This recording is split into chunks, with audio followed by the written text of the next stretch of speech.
مدحوينا جمهورية فدرالك الصومالية مدن حسن الشيخ محمود قدومي كحيين ذا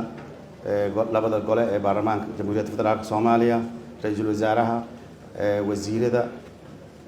حلبانا لبدا القلاء لما نبرت شرفك السلام عليكم ورحمة الله وبركاته runtii caaw aad iyo aad aan ugu faraxsanahay alxamdulilah guusha weyn ilaahayna gaarsiiyey alxamdulilah sida ra'iisul wasaaraha uu sheegayay inaan maanta aan ku guuleysanay shuruuc muhiim ah oo waqti badan laga gaargaarsanayay nooc kastaba ha loogu wareegtay inaan maartay ku dhiirinay aan ku guuleysanay caawna madaxweynaha horteena ku saxiixay 8 sharci 3 kale hore loo saxiixay marka alxamdulilah waa guul ilaahayna waafajiyay marka aad guul ilaahay ku siiyo amba hoolaha noqoto amba guul noocan noqoto ilaaha baa loogu shukriinayaa lama yiraahdo kartadayda iyo awoodayda iyo aqoontayda ku gaari lama yiraahdo waayo qaaruna taas ku fasaaday inma utitu ala ilmin indiya buu marka aanu saas ma dhahayno ilaahay xamdigiis ilaaha baan ugu shukriinaynaa alxamdulillah guush ilaahay nasiiyay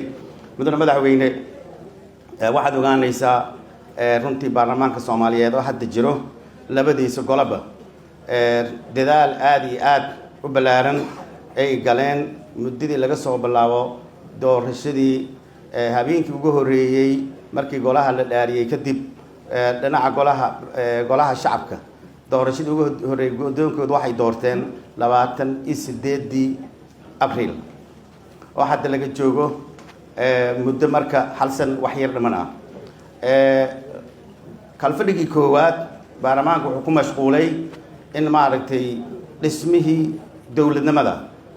gudoonkii baarlamaanka laga soo bilaabo xukuumadii ra'iisul wasaarihii gudiyadii baarlamaanka dhiskooda taas waxaaba ku dhamaaday maaragtay qaraari yaran markii lagu daray kalfadhigii koowaad ugu dhamaaday kalfadhigii labaad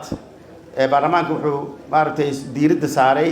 awoodiisii aqoontiisa u geeyay in dalka Soomaaliyeed shuruucda muhiimka ah laga maarmaanka ah oo dalka u dabrin yahay يعني سداد مارتي رئيسنا الشيعي دارك دبرك الله غفوره شروع مهمة أن أحد هذا نسكم عملنا عالم كان أن مارتي كل تعاملنا هي هذه الدولة ديو لما الشعب كان هيتام الشريعة ونقضه هيتام شريعة ونقضه هي اللي قد ذلك رنتي واحد ربع عاو لما تحوين هرت هذين نقول ما هذا اليوم برلمان الصوماليات قوليا شيسا dadaalada ay galeen ayaga oo runtii ilaahay waxa naga badbaadiyay khilaafkii hore labada gol ku dhex jiray ilaahay waa naga badbaadiyay laba aqal oo muwaafaqo ah oo isla shaqeynaayo ayaan ahayn saasan ku shaqeynaynay golaha shacabka tusaale markaan ka soo qaado runtii gudiyo aad u shaqeeyo oo aan fadhiisanaynin oo maaragtay laga yaabo maalin ama qaarkood 8 gudi ayaa shar u fadhiisanayay barin isku soo naqaynaysan dambana fadhinayo ayaa shuruucdan aad aragteen oo muddadan kooban halkaas maaragtay 40 bilood gudahoodii in maaragtay lagu guuleysto dadaalkaas haqar la'aanta ah ayaa runtii xildhibaanada aad ugu dadaaleen waxaan runtii mahad ballaaran u soo jeedinayaa xildhibaanada sharafta leh gudiyadoodii gudoomiyadoodii gudoonka howlwadeenada runtii aad iyo aad baan ugu mahadcelinayaa saas oo kale golaha aqalka sare oo markasta ayagana ay oo ku kalsoon aaminsan shuruucda iyo dadaalka golaha shacabka markay soo sameeyaan loo gudbiyo si kalsooni leh niyad sama anigoo isku duuban ayagana isla markiiba maaragtay sharciga gaaraba horay ka soo gudbinayay golaha shacabka waxay gudbiyeen 12 sharci hindisi sharciyeed ay ansahiyeen 11 kamid ah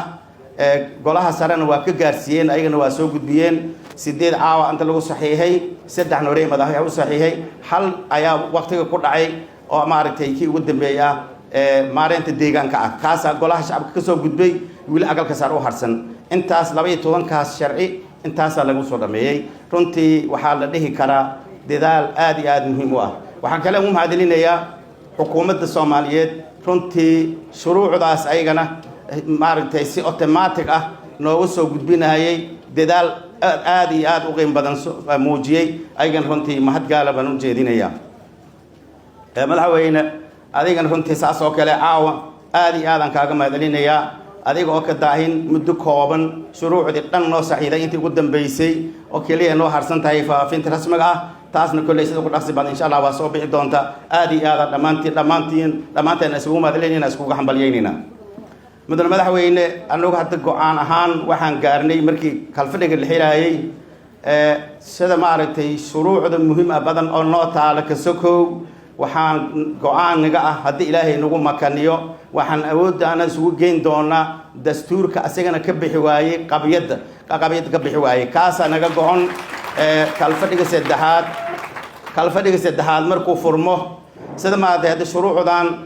intaasoo shuruuc ah oo 10 sano qaarkooda soo yaalay baarlamaankii 9aad baarlamaankii 10aad qaarkooda lagu dhici waayey maaragtay saata filim waan u noqotay waxaan rajaynaynaa dastuurkii intaasoo sanadood oo mashruuc iska noqday ma intaasa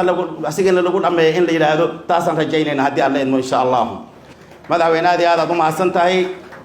warka kuma dheeranayo waxaan rajaynaynaa in ummadda Soomaaliya ilaahay dhibaatada ka bixiyo shuruucda hadda la sameeyay waxaa ka mid ah kuwa amniga